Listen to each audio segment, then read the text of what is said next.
Hey, what's up, everyone? Time for tonight's Gospel Grit, and I want to do this on an area that takes a lot of biblical balance, an area that takes a lot of wisdom, a lot of intentional thinking through. It takes a lot of personal evaluation of the situation, so that way you could best make an assessment and move forward. And this area is what I would kind of label as exposing our children to the enemy, right? Knowing the enemy. We've seen both extremes. We've seen the overly sheltered homeschool kid that meets the world and is completely just done away with. It's a culture shock. It's a very real, seeing something that they were never exposed to, and they're meeting a cruel cruel world that they did not know existed. And so that's one extreme.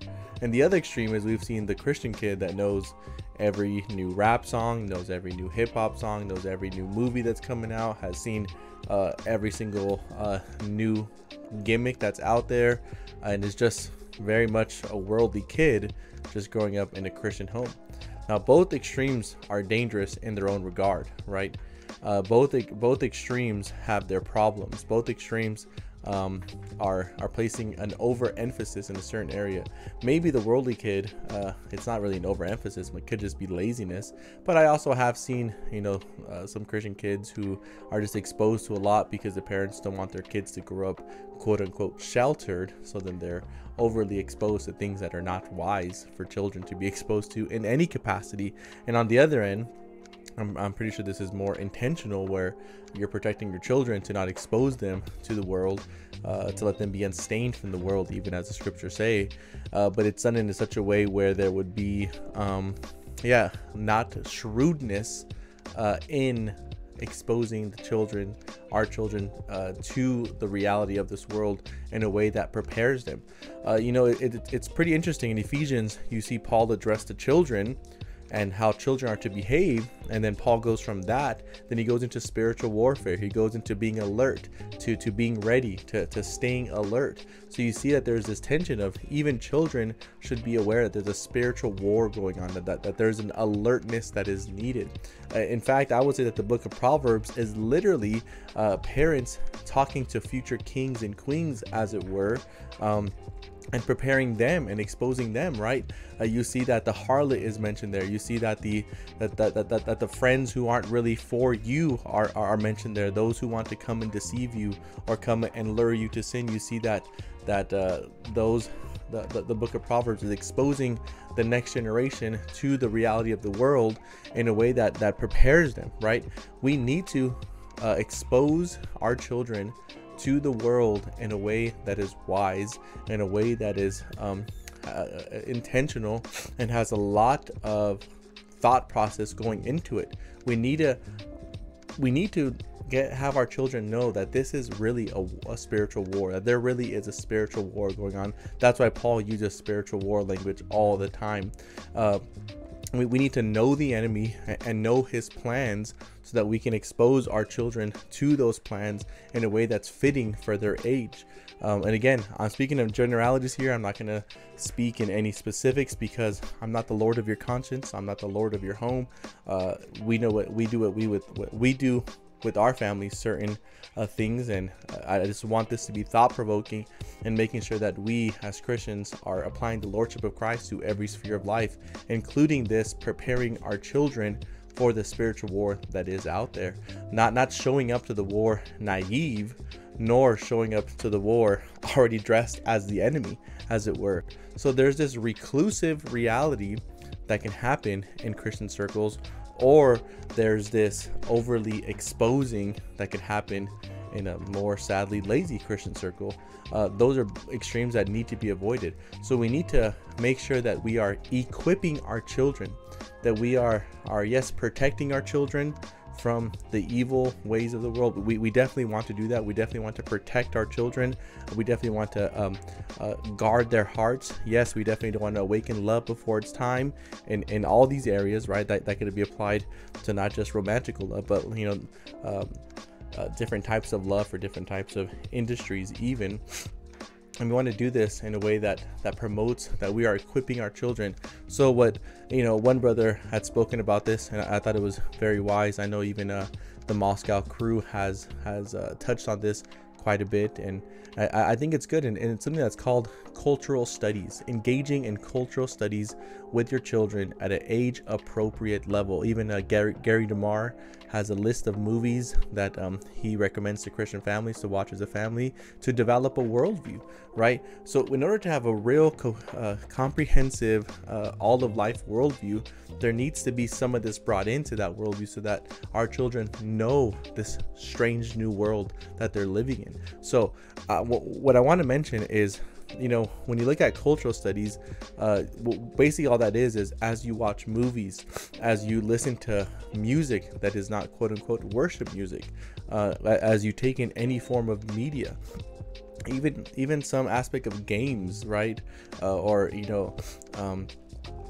books and adventure books and non-Christian books and fiction books, all these things, right, are avenues to which we can expose our children to the world in a way that's age appropriate.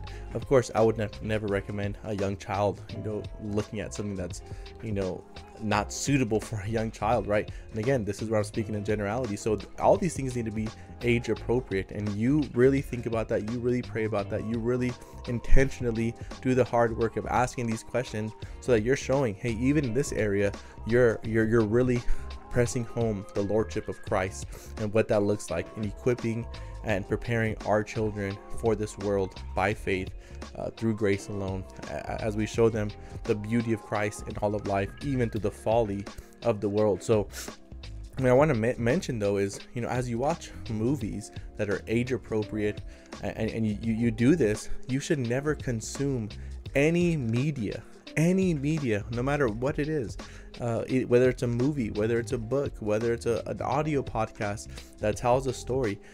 There should never be a consumption of media on behalf of the children that is done in a passive way by the parent, meaning that you just sit your child in front of this, whatever that media is, whatever that medium is between the child and whatever's on the other side, movie, books, whatever, music, whatever I just mentioned.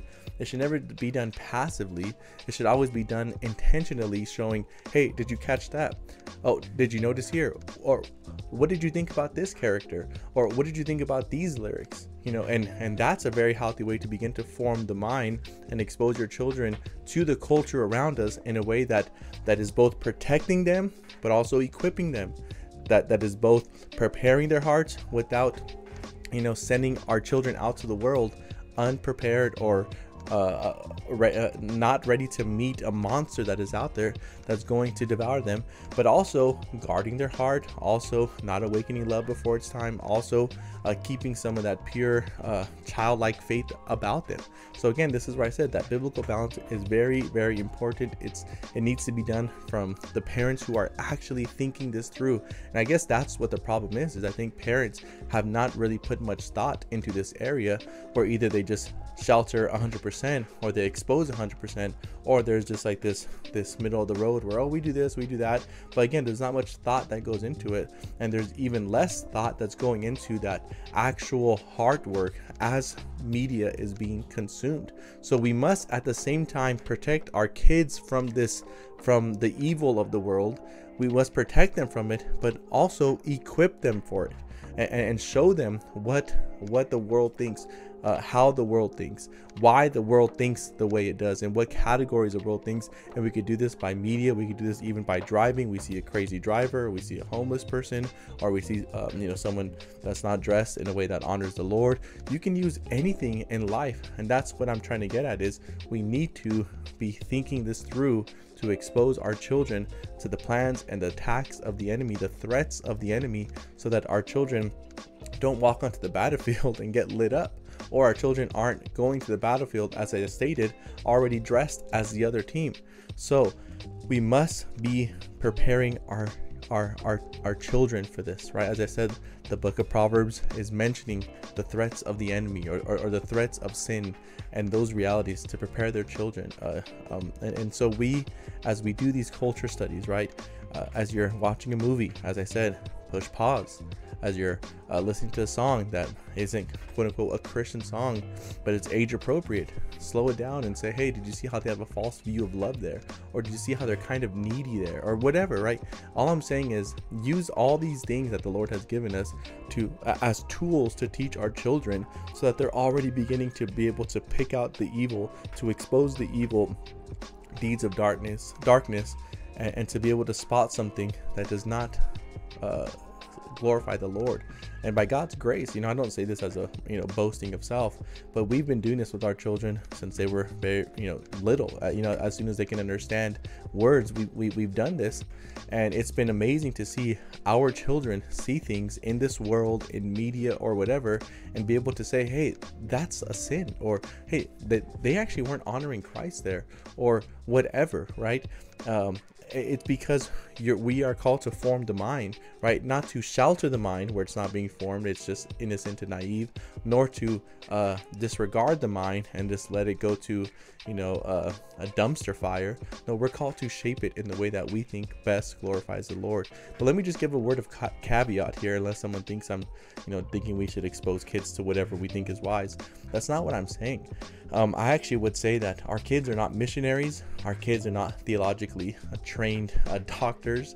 Our children are not pastors. So with that in mind, what our kids consume, what our kids listen to, our kids' friends, our kids' involvement in interaction with the world, like even school friends, sports team buddies, even things like public school. Our kids are not meant to be missionaries. Our kids are not meant to be pastors, right? Our kids are not meant to take on friends that are going to become a ministry duty for them. That's not friendship, right? And our kids are not prepared for that. They aren't called to that. So as a word of caveat, we need to make sure that we aren't putting burdens on our children that they are not able to bear yet. So that's what I'm saying. There needs to be balance in this, and that's where parents need to be thinking this through. So our kids are not missionaries. They're not pastors, right? Our kids are not meant to take on going to war, as it were, yet. We're preparing them for the battle, but we shouldn't be sending them to the battle at 6-7 years old, right? So another word of caveat, Christian parents also need to be wise to not raise children that need the newest thing at all times, or even in some real sense to even know what the newest thing is, right? I think that's also a falling short, is where a lot of Christian parents just think, well, everything that the world has, we need to give to our children as well. So let's also be wise and not assuming that our children always need to watch every new movie that comes out, or they're going to be the black sheep or the nerd of the family, or they're going to they need the newest gaming system, the latest iPads, and to hear the latest music and the latest songs. No, like that's also a false application of what I'm saying. They don't need that stuff. They shouldn't depend upon that stuff. They shouldn't find their identity in that. They shouldn't begin to, try to keep up with the Joneses, as it were, in these areas of life. We still want to keep our children unstained from the world, but not naive to it. We still want to protect them from the world, but expose them and prepare them for it. So again, all I'm hoping that this video does is begin to get the wheels turning in the minds of parents to say, hey, we actually are consuming media in whatever form in a way that's a little too passive. We're not guarding our children's hearts, and we're not shaping the mind and the heart. We're not developing the worldview as we take this stuff in. So let's actually be better about that, so that way we can begin to expose our children to these things, right? And you think about your upbringing, you think about your past, and you say, hey, this is actually a very formative, as I look back on my younger years, this was very formative for me, whatever this area is. For me, it was sports. I made an idol out of sports. Sports became everything to me, but there was good things about it, very formative things about it, that I do want to pass on to my child. So also think about things that were formative for you, and help your children to be shaped in a way that honors Christ in those areas. If I could just wrap this up with one line, it's this: we must be preparing our children for the war that's ahead. We need to protect them, both by keeping them out of harm's way to some degree, but also giving them the tools necessary to embrace that dragon and to fight him head on when it's their time to enter the battle. Let's not be naive. Let's not be foolish. Let's be wise, intentional, and think these things through, and to really be intentional by how we expose our children to the world. And how we expose our children to the threats of the enemy. This is a very, very important area for Christian parents to really grab a hold of and begin to shape their child's mind to prepare them for the battle that's ahead. So let's do this to the honor and the glory of Christ, church.